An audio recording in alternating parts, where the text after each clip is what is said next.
दोस्तों उम्मीद करते हैं सब लोग अच्छे। आज रेलवे का और एक महत्वपूर्ण वीडियो हम लेके आए।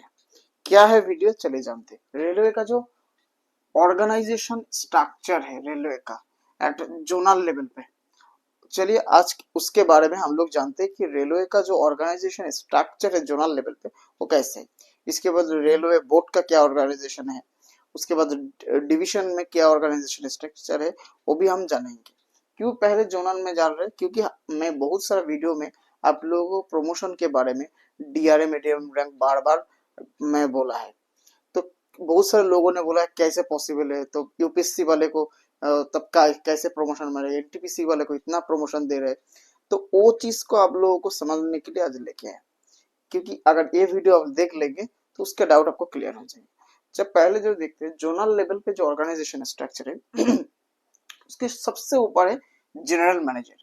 सबसे ऊपर मतलब जोनल लेवल पे सबसे ऊपर जनरल मैनेजर है।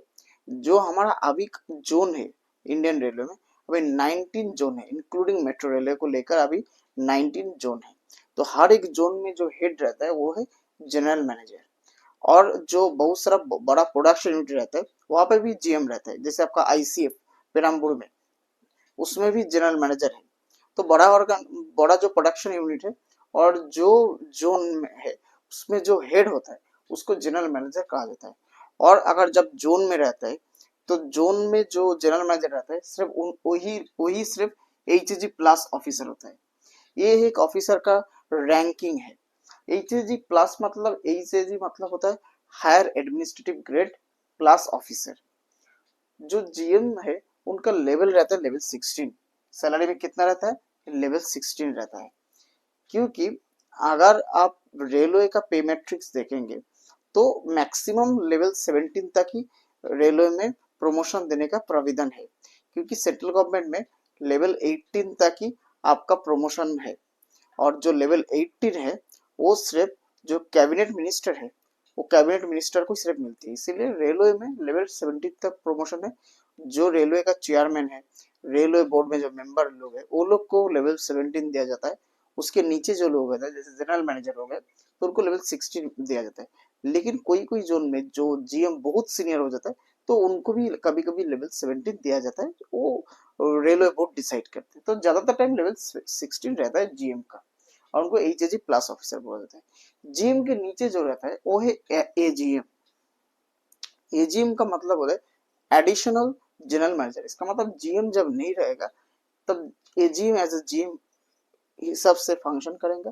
और जोन में जो काम होता है वो जीएम के पास कुछ चीज पावर है, एजीएम का कुछ चीज पावर है। मतलब जो एजीएम के पास पावर है वो चीज जीएम के पास जाने का जरूरत नहीं, एजीएम ही उसको सैंक्शन कर देता है या अप्रूव कर देता है। तो ये हो जाए ये जो एजीएम है ये एचएजी ग्रेड ऑफिसर होता है। इनको हायर एडमिनिस्ट्रेटिव ग्रेड ऑफिसर बोला जाता है। इनका लेवल भी लेवल 16 रहता है। इनके नीचे जो रहता है जीएम और एजीएम के नीचे जो रेलवे में बहुत सारा डिपार्टमेंट रहता है, जैसे electrical department, mechanical department, personal department, operating department, commercial department, हर एक डिपार्टमेंट है एक हेड रहता है। उसको बोला जाता है पीएचओडी। क्या बोला जाता है, पीएचओडी मतलब principal head of the department. तो principal head of the department भी एचजी ग्रेड ऑफिसर होता है और इनका भी लेवल 16 रहता है। इसका मतलब पीएचओडी से जो ऊपर रहता है या जीएम से पीएचओडी तक सबका लेवल 16 रहता है। पीएचओडी मतलब कौन कौन रहता है, जैसे पर्सनल डिपार्टमेंट का पीएचओडी को बोला जाता है PCPO, principal chief personnel officer. Engineering department railway का जो सबसे बड़ा डिपार्टमेंट है उनको बोला जाता है पीसीई, प्रिंसिपल चीफ इंजीनियर। जो रेलवे का इलेक्ट्रिकल डिपार्टमेंट है वो जो पीएचओडी रहता है वो लोग को बोला जाता है पीसीडब्ल्यू, प्रिंसिपल चीफ इलेक्ट्रिकल इंजीनियर। उसके बाद जो ऑपरेटिंग जो लोग ज्यादातर आप लोग स्टेशन मास्टर ड्राइवर जो लोग रहते हैं वो लोग, ड्राइवर नहीं गार्ड्स जो लोग होता है वो लोग आता है ऑपरेटिंग में, प्रिंसिपल चीफ ऑपरेटिंग मैनेजर उस उनके अंडर में। तो ये हो गए पीएचओडी। ये लोग डीआरएम से बहुत ऊपर है। जो लोग यूपीएससी एग्जाम क्लियर करके आते हैं, जो भाई लोग बोल रहे हैं कि यूपीएससी वाला क्या प्रमोशन है, यूपीएससी वाले को यहाँ से ऊपर तक मतलब वो लोग तो पीएचओडी बनते ही बनते हैं, उसके ऊपर भी जाते हैं, जैसे जीएम तक जाते हैं। रेलवे बोर्ड में जीएम से भी अब पोस्ट है। वो जब रेलवे का बोर्ड का पढ़ाएंगे हम लोग तब हम बताएंगे। तो वो लोग वहां पे जाते हैं। इसके नीचे जो बनते हैं जो पीएचडी है उसके नीचे रहता है जो लोग वो लोग रहता है एचओडी और डीआरएम।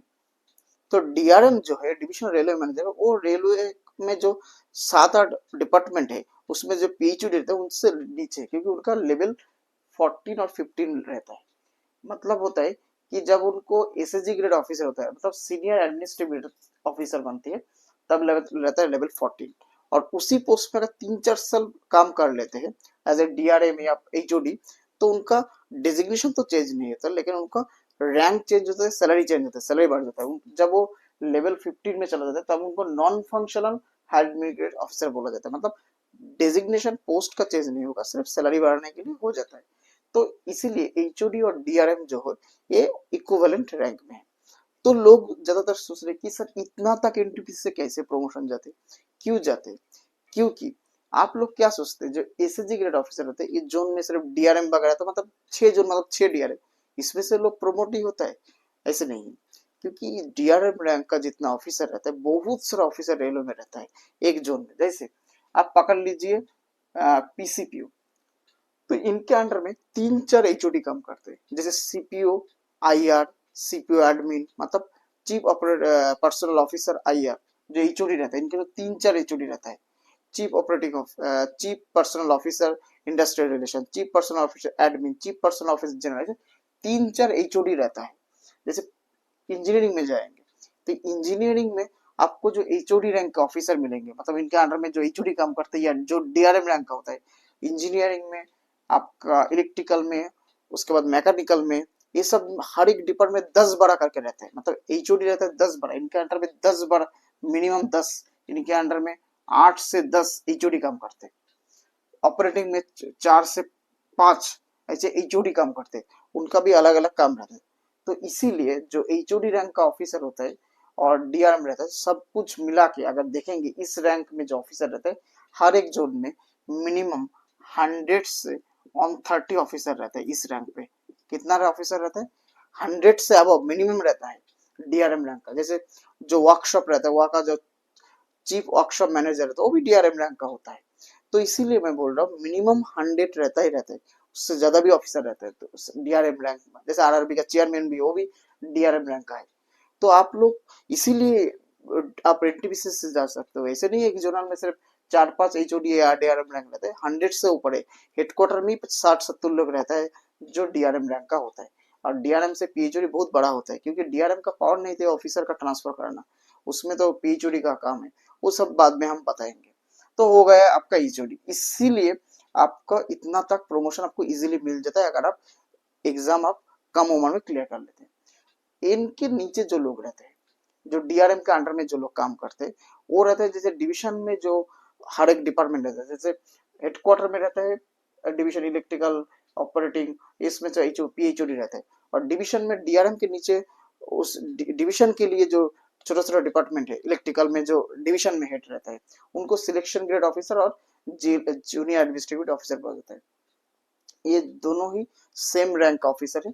जब जेजी बनते हैं तब लेवल 13 रहता है, और इसमें 3 से 5 साल जब काम कर लेते हैं तब सिलेक्शन ग्रेड ऑफिसर बन देते हैं, उनका लेवल चेंज होता है, लेवल 13 हो जाता है, लेकिन पोस्ट का कुछ चेंज नहीं होता है। जैसे इस पोस्ट में अगर जैसे पर्सनल में होगा तो उसको डिप्टी सीपीओ बोलेगा, डिप्टी चीफ पर्सनल ऑफिसर। जब इंजीनियर में उसको डिप्टी चीफ इंजीनियर बोलेगा। और जैसे इलेक्ट्रिकल में रहेगा तो डिप्टी चीफ इलेक्ट्रिकल इंजीनियर बोलेगा। जब मैकेनिकल बोलेगा तो डिप्टी चीफ मैकेनिकल इंजीनियर बोला जाएगा। इस रैंक का रहता है, ये सब हेडक्वार्टर वाला पोस्ट। अभी यही सेम रैंक का जब डिवीजन रहेगा तो इसमें सीनियर डीपीओ बोला जाएगा, इसमें बोला सीनियर सीई बोला जाएगा, इसमें सीनियर सीडब्ल्यू बोला जाएगा। तो जो लोग इक्विवेलेंट है, तो ये हो गया डीआरएम के नीचे जो लोग डिवीजन में हर एक डिपार्टमेंट का हेड रहता है, तो इनको लेवल 12 और 13 रहेगा। इसके नीचे जो ऑफिसर रहेगा उनको बोला जाता है सीनियर स्केल ऑफिसर, इसका लेवल रहता है लेवल 11। जैसे आपका पर्सनल में रहेगा तो DPO divisional personal officer, electrical में रहेगा डिविजनल इलेक्ट्रिकल इंजीनियर, जैसे मैकेनिकल डिपार्टमेंट में बोलेगा डिविजनल मैकेनिकल इंजीनियर, जो इनके नीचे काम करेगा। और इनके नीचे जो लोग काम करेगा वो लोग होता है जूनियर स्केल ऑफिसर, जिसका लेवल 10 रहता है। ग्रुप बी अगर आप देखेंगे, ग्रुप बी ऑफिसर और जूनियर स्केल ऑफिसर का दोनों का डेजिग्नेशन है, एपीओ है, एई है, एएमई है, लेकिन इसमें लेवल 10 रहता है, इसमें लेवल 8 रहता है। क्यों रहता है? क्योंकि जब आप ग्रुप बी ऑफिसर बनेंगे तो जो पोस्ट आपको मिलेगा और जो लोग डायरेक्ट यूपीएससी से आएगा ग्रुप ए ऑफिसर बन के और आप ग्रुप बी बनेंगे तो भी दोनों का डेजिग्नेशन सेम रहता है, एकदम सेम रहता है। अब ग्रुप बी ऑफिसर बनेंगे एपीओ बनेंगे, जो डायरेक्ट यूपीएससी से बनेगा वो भी एपीओ बनेगा, लेकिन उनका सैलरी में चेंज आएगा। उनका लेवल रहेगा 10, आपका लेवल रहेगा 8। उनको बोला जाएगा जूनियर स्किल ऑफिसर, आपको बोला जाएगा ग्रुप बी ऑफिसर, लेकिन जो पोस्ट का रैंक डेजिग्नेशन है वो सेम रहेगा। लेकिन इनको क्या होता है कि ये लोग एपीओ से डीपीओ 3 साल में बन जाते हैं, लेकिन आपको एपीओ से डीपीओ बनने में मतलब ग्रुप ए ऑफिसर बनने के लिए 10 साल 12 साल 13 साल लग जाता है। यही डिफरेंस है ग्रुप ए ऑफिसर और ग्रुप बी ऑफिसर का। इनिशियल उनका डेजिग्नेशन सेम रहता है। तो ये ग्रुप बी जैसे same AME AOM same as it is, same designation same रहेगा। उसके बाद आएगा ग्रुप बी के बाद ग्रुप सी एम्प्लॉय, जो ज्यादातर जो एनटीपीसी एग्जाम से आप लोग आ रहे हो, टेक्नीशियन बन रहे हो, लोको पायलट बनना, सब लोग ग्रुप सी में फॉल करते हैं। उनका लेवल 2 से लेवल 7 तक रहता है, अकाउंट में लेवल 8 तक भी रहता है, लेकिन लेवल अकाउंट में उसको बोलते हैं एसओ सेक्शन ऑफिसर, जो नॉन गेजेटेड होता है लेकिन लेवल 8 रहता है। जो जो लोग जे डबल एग्जाम क्लियर करके आए उनको लेवल 8 भी मिलता है इन फ्यूचर में, लेकिन नॉन गेजेटेड होता है, तो बाद में उसका डिस्कस करेंगे। तो होगा ग्रुप सी एम्प्लॉय, जैसे station master, office superintendent, loco pilot, train manager, ये सब लोग ग्रुप सी में आती है। और उसके बाद जो रहेगा वो ग्रुप डी एम्प्लॉय, रेलवे में सबसे नीचे जो रहेगा उनका लेवल ऑन रहता है, जैसे ट्रैक मेंटेनर, ऑफिस का जो पियोन वगैरह रहता है, वो सब लोग ग्रुप डी एम्प्लॉय तो उनका लेवल ऑन रहता है। तो ये हो गया टोटल जोनल लेवल में ऑर्गेनाइजेशन स्ट्रक्चर। इसके रिगार्डिंग और भी डिटेल्स आपको जानना है तो प्लीज मेरे को कमेंट कीजिए और पूछिए आपको क्या डाउट है, तो मैं क्लियर करूंगा। और डिवीजन में और रेलवे बोर्ड में क्या ऑर्गेनाइजेशन स्ट्रक्चर रहेगा वो भी इन फ्यूचर हम नेक्स्ट वीडियो में बताएंगे। तो थैंक यू, अगर आपको ये वीडियो अच्छा लगे तो, और अगर आपको पसंद आए वीडियो तो प्लीज इसको सब्सक्राइब कीजिए।